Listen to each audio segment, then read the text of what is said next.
just like the animals in the story. And I'm sure we've all experienced the pain of not belonging and the joy of finally finding people who like us just as we are. I know that's what keeps me coming back here every week. So for today's wondering questions, I'd like you to think about the metaphorical sign on the door of our clubhouse. I'm sure we'd all be okay with small elephants at church, but who might feel like they're on our sign instead? So fill in the blank. Strictly no. Well, I know I can think of a few. We, of course, aspire to create a club where all are welcome, but who might still not feel completely welcome here? How might we need to change how we do the work of spiritual community to include them as well? And are we ready and willing to make those changes? Thank you so much for listening today. Thank you, Ryan. Now let's take a moment to engage in the practice of generosity together. For those of you able to make a financial contribution, the logistics are on your screen. We'd invite you to either copy down the information you need or simply go to the website to make a donation. The web address is in the chat. Those of you who are newer or visiting from another part of the country may not be aware that we typically give away all of the cash from our Sunday offering to local charities whose missions align with our values, a program called the Month of Sundays. This month, the recipient is Weekend Food for Kids, a program started by the UUCP and St. Mark's to provide extra food to families that take advantage of the summer lunch program. The bag of food they receive each Friday gets them through the weekend. If you are donating online, you can choose Month of Sundays from the drop-down menu. If you are mailing or dropping off a check, simply indicate in the memo line whether it is intended for the Month of Sundays or our general fund.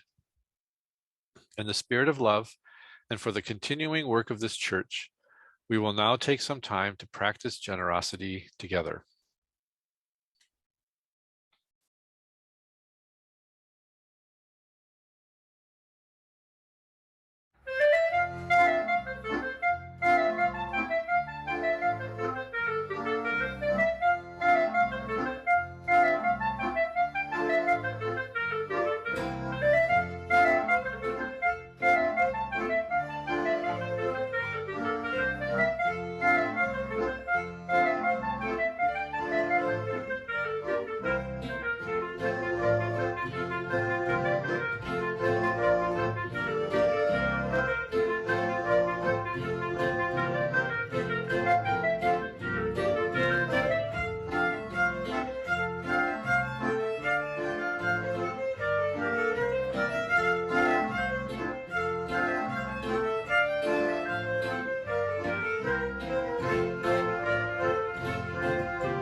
And now I invite you into a time of meditation or prayer.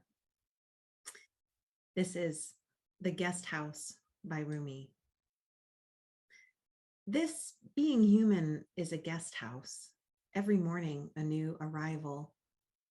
A joy, a depression, a meanness. Some momentary awareness comes as an unexpected visitor. Welcome and entertain them all, even if they're a crowd of sorrows who violently sweep your house empty of its furniture. Still, treat each guest honorably. He may be clearing you out for some new delight. The dark thought, the shame, the malice, meet them at the door laughing and invite them in. Be grateful for whomever comes, because each has been sent as a guide from beyond.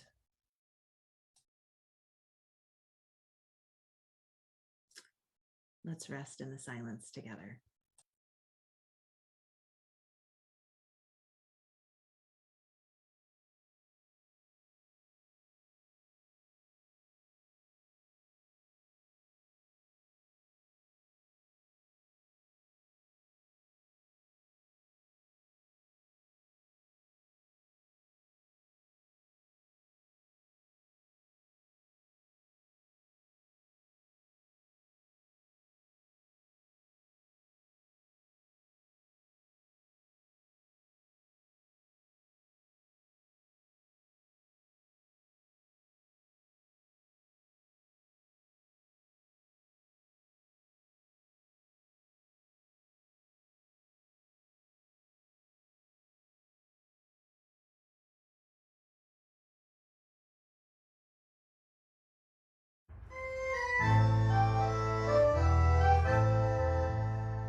Our reading today consists of excerpts from Remaking Gathering, spoken by Priya Parker.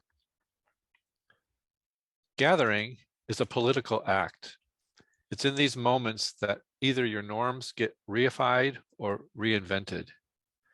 And we miss those opportunities when we only focus on an activity without actually trying to grapple with the needs and the moment and the people in front of us to figure out how we want to now live. By first asking and looking and seeing, what is the need that I see? And is that the need that others see? And it may not be. And if it is not, how do I listen? And then how might we invent new ways and agreements and forms to come together because we choose to belong to each other?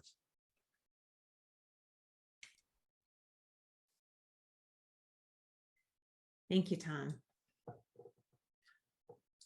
Priya Parker, the subject of the On Being interview from which I excerpted our reading, was born in Zimbabwe. She was the daughter of an Indian mother and an evangelical Christian conservative father. She writes in her book, The Art of Gathering, How We Meet and Why It Matters, I moved every 2 weeks between my mother's and father's households, toggling back and forth between a vegetarian, liberal, incense-filled Buddhist Hindu New Age universe and a meat-eating, conservative, twice-a-week church-going evangelical Christian realm. It's hard to even imagine growing up that way. But I suppose it's no surprise that she wound up becoming an expert in conflict resolution strategy. In 2018, before the pandemic, she found her attention shifting to how and why we gather, and she wrote the book, The Art of Gathering. The book came out in 2020 when we weren't allowed to gather at all. So the interview that she did with Krista Tippett, the On Being podcast, focused on re-entry post-pandemic. Our own Krista Kramer, recommended it to me, and I recommend it to you as well. But in case you don't have time to listen to another podcast, let me just lift up a few key points that really resonated with me. First, some definitions. A gathering for Parker is any time 3 or more people come together for a purpose with a beginning, middle, and end. She continues, it's a specific event and time. It begins, there's a middle, and there's an end. And part of that is a distinction I try to make between gathering and group, or gathering and community. Good gatherings can create a sense of community, and communities have gathering, but I'm pulling those two things apart. So she pulls those two things apart. Worship for us is a gathering, and so are our small group meetings, our committee meetings, circle suppers, work parties, purple paisley quilters, etc. The how of our gatherings had to shift dramatically a little over 2 years ago, and it's about to shift again. Parker asserts, and I agree, that in the midst of those shifts, we get as a gift this opportunity to focus on the why behind our gatherings. And we do this because if we can get more clarity around the purpose, around the why, then we can design the gathering with intention to support accomplishing that goal. In thinking about the why, the purpose, Parker suggests we pay attention to our longing. What are we most longing for as some of us return to gathering in 3 dimensions? Through this whole service, but particularly as I'm asking questions, if answers come up for you, go ahead and type them in the chat. Or if you don't want to be distracted by the chat, feel free to email me or drop a note in the mail. I think it's important to have these conversations and to have as much input as possible. As we begin to figure out new structures for our gatherings, we might each take some time to reflect on the questions posed by Parker. What creates psychological togetherness? How do we structure time so that people are moved by the interaction between one another? And of course, the purpose question, why are we doing this? So here are my answers. We tend to think that what creates psychological togetherness is a shared identity, values, and beliefs. But I wonder if this kind of thinking leads us into the trap that Brene Brown points out, where by trying to fit in, we conform and sacrifice our own integrity, which then prevents us from feeling as if we truly belong, because belonging requires we be seen and accepted just as we are. So what creates psychological togetherness? I think things like deep listening and humility and compassion. I also wonder if we get belonging a little backwards. We think that being heard and seen and accepted is what makes us feel like we belong, but my experience is that it actually goes the other way. It's hearing and seeing and accepting others that weaves a connection that then makes me feel like I'm a part of, like they're I'm a part of their life and they're a part of mine. As for how we structure time so that people are moved by the interaction, in today's busy, frenetic world, it seems most essential to me that we slow down, that we center, that we breathe together, that we take the time to arrive fully, mind, body, and spirit. I find myself after 2 years of pandemic, just needing more space, needing more pauses, and permission to not be accomplishing anything during those pauses. UU theologian Tandeyaka used to do that experiment to demonstrate the difference between the speed at which we think and the speed at which we feel. So here's the game. Think of a small elephant. Now think of a rose. Now think of a chocolate cake. Easy peasy, right? Okay, now feel sad. Now feel happy. Now feel angry. Now feel anxious. Wait, what? Our thoughts move at a much faster pace than our feelings do. So if we are to be moved and changed and transformed and affected by our relationships with one another, we need to be willing to slow down and exist at the speed of feeling. As for the big question, the purpose question, why are we doing this? I know I come to church to be refreshed, inspired, and called back to my best self. In my day-to-day life, I sometimes feel buffeted by social media and consumer culture. There are all of these messages telling me I need to do more and buy more and be thinner and richer and just more and more and more. And I need church to be a place where we all feel like it's enough to just be who we are every week. Return again, return again, return to the home of your soul. Return to who you are, return to what you are, return to where you are, born and reborn again. Return again, return again, return to the home of your soul. There are linguistic connections between the words whole and healing and holy. Church is a place where we come to be whole and wholly present to ourselves, to one another, and to our miraculous and beautiful lives. The why behind our building project was this deep commitment to radical hospitality. And the building reflects that commitment. From the elevator to the ramp leading up to the chancel, the fully accessible bathrooms, the automatic door openers, it will be clear to anyone with mobility issues that they belong. The improvements that we've made to the sound system will make it clear that people with hearing impairments belong. Our beautiful classrooms designed with small humans in mind make it clear that children belong. And that beautiful chalice, rainbow chalice window that Pam made us, well, as I said before, it shines out like a beacon to say, this is a safe place where you can bring the fullness of your identities. Then we have this amazing opportunity brought to us courtesy of the pandemic, this opportunity to demonstrate our commitment to radical hospitality by weaving together people who are present in person and those who choose for any number of reasons to join virtually. It's a little wild and also a little intimidating. Parker says, all gatherings are political. And when I say political, I mean political with a small p. It's an act of power negotiation. And anytime we're bringing together 3 or more people, and this is also true with 2 people, power dynamics exist in every relationship and in every group, and that's not a bad thing. So generous authority is using your power as a host for the good of the group to achieve its purpose. As your de facto host on Sunday mornings, it gives me a lot to think about.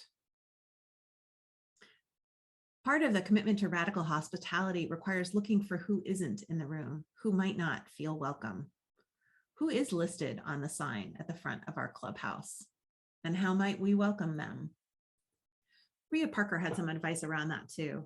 In response to a question Krista asked about the collective fracture in our society and our families, Priya answered, I know I sound like a broken record, but it's to pause and ask, to check in with yourself, and then to check in with whatever the line is of that community. It's like, what is the need here? What is the purpose here? What is the need at this moment for me? And what is the need, as I can ascertain it as deeply as I can see, for this community, whatever or however I'm defining that community? And in some contexts, the need, when things are so tense and so conflictual, is actually joy, and reminding each other why you love each other, that we can take pleasure in each other, to water the field, right? To water the bed, so that we can actually face and turn to one another again. This made me think of things like Art Walk, the Lentil Festival, and potlucks and parties and dances. It also made me think about pickleball. So I started playing pickleball just a couple of weeks ago. It is super fun and very goofy, and I am klutzy and bad at it, but still, it's just so fun. And there's a couple that goes to pickleball that are way more experienced, and the husband in particular is very patient and generous in terms of coaching beginners like me. So imagine my shock when we walked out to the parking lot together chatting, and they got into a car with a Sue Biden bumper sticker. Whoops, have I just fraternized with the enemy? But wait a second, they're not the enemy. They're my pickleball buddies. Now, if I were to launch into talking politics, my guess is that the relationship would explode. So I just go on Tuesdays and Thursdays, and I play pickleball. We play pickleball. We have fun and we laugh and we play. And I may not ever choose to talk politics with the bumper sticker guy. But just as I know who he is because of that bumper sticker, he knows who I am. He knows what I do for a living. And if he's at all aware, he knows what my values are. And you know what? We can still play pickleball together and enjoy each other's company. Which means that now when I think about people who believe the big lie, there's an actual human being attached. A kind, friendly, funny, intelligent human being with whom I play pickleball. And instead of rage, I feel curiosity and compassion. How did such a nice guy wind up believing something that I see as false? And what hurt him enough that he got angry and stuck that sticker on his car? From that place of curiosity and compassion, if we ever were to get around to talking politics, we might be able to disagree constructively. Or we might just keep playing pickleball and bring that awareness of humanity, the gifts of the relationship, into our other conversations and actions. Claiming radical hospitality as our central driving purpose means that we've chosen a way of being that is not simple or easy. When it comes to building, radical hospitality, turns out, is expensive. When it comes to relationships, radical hospitality requires that we refrain from taking comfort in our own correctness. We refrain from taking comfort in our own correctness. It demands humility, compassion, and flexibility. Rather than saying, this is how we do things, this is what you need to do if you're going to fit in, we ask, what do you need to feel at home? And then we change, and we endure the discomfort that change inevitably brings with it. Our commitment to radical hospitality means that we frequently have to resist our impulse to react and instead dig deep and ask ourselves, what is love asking of me in this moment? None of us do it perfectly, So it also means that we need to extend ourselves and one another a lot of extra grace. As we move through this transition, I can guarantee that it will be messy. There will be mistakes. There will be disagreements. There will be dropped balls and missed emails and key communications that somehow get lost, even though we distributed them through 5 different communication channels. But I promise you this, there will also be fun and laughter and love and joy in abundance. And you know what? I have faith. We'll figure it all out eventually. This why that we've chosen, the purpose that binds us together, radical hospitality, it taps into the deepest longing in the human spirit. There's a part of us that knows or remembers that we are meant to be together, meant to be one human family, one global community. That part of us also knows that we can't get there if we have to sacrifice parts of ourselves, nor can we get there if we have to sacrifice whole categories of people. We need to bring our whole holy selves, and we need to welcome the whole holy people who walk through our doors. No exceptions. What an adventure this is. And if in the midst of this transition, you happen to get disoriented or feel sad or anxious, know that it's okay to ask for directions or whatever help you need. Know that we will be there for you, because that's what friends do. So be it, and blessed be. Let's sing together now, answering the call of love.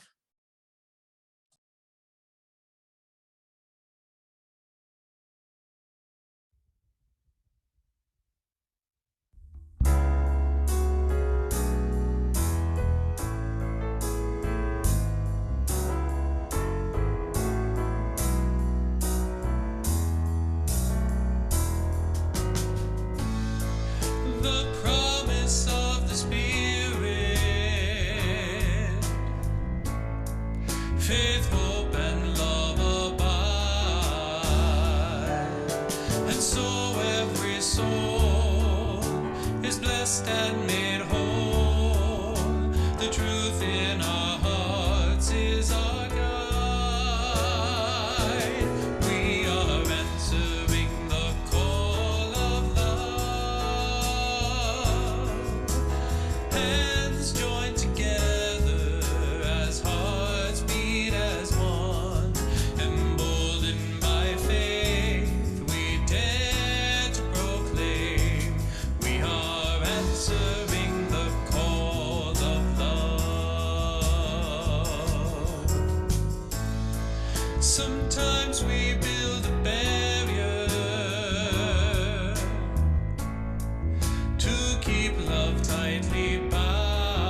Our closing reading is a poem by the ever brilliant Teresa Inés Soto. We hold hope close. In this community, we hold hope close. We don't always know what comes next, but that cannot dissuade us. We don't always know just what to do, but that will not mean that we are lost in the wilderness. We rely on the certainty beneath, the foundation of our values and ethics. We are the people who return to love like a North Star and to the truth that we are greater together than we are alone. Our hope does not live in some glimmer of an indistinct future. Rather, we know the way to the world of which we dream. And by covenant and the movement forward of one right action and then the next, we know that one day we will arrive at home. Please join in our sound benediction.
Please say with me now the words to embody our chalice flames.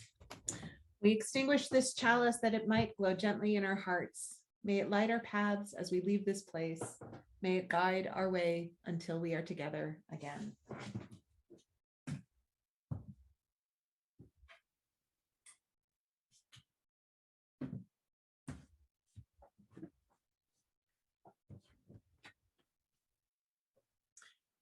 I hope these reflections on gathering have been useful to you as we